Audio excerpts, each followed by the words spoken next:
A nursing home nightmare for one family and the lessons learned.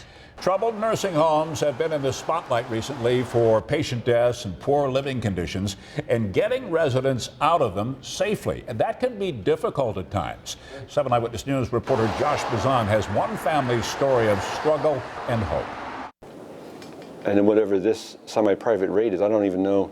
4 months, a $47,000 bill for Gregory Mikowajczuk's 85-year-old uncle Ron Arnold. We're not arguing the beginning of it. We're arguing the fact that if people did what they were supposed to, he would have been out of there. We wouldn't be paying this bill.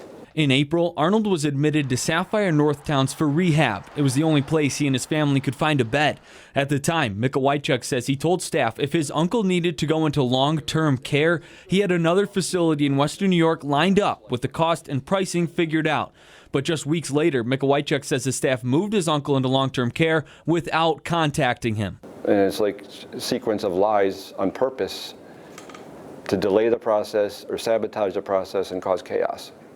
And that's when those massive charges started piling up, charges Arnold's insurance doesn't cover. This is how Arnold describes the situation inside. If you questioned anything, it was most unwelcome. There's very little stimulation. There's no air conditioning. It stinks. The common room is definitely, when it gets humid out, your feet stick to the floor because it's not clean. At one point, Arnold had to be taken to ECMC for dehydration. His nephew feared the worst. That they're going to kill him due to lack of nourishment and hydration and air conditioning and care. I mean, I've been told by his friends and stuff that it's a last resort place to go. You go there to die. 7 Eyewitness News checked Safire Northtowns' status with the New York State Department of Health. It has a 1-star rating. From June 2014 to May of this year, the state reported 94 citations, almost 3 times the state average. You worry about him, you can't, what are you going to do? 300 miles away, you have to keep coming up, and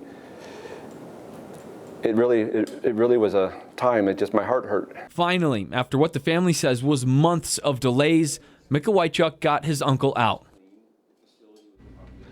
Arnold says he is much happier at his new nursing home and is settling in well. I reached out to Safire today to get their side of the story. A staffer told me a manager would call me back this afternoon. I'm still waiting for that call. Live in the newsroom, Josh Bazan, 7 Eyewitness News.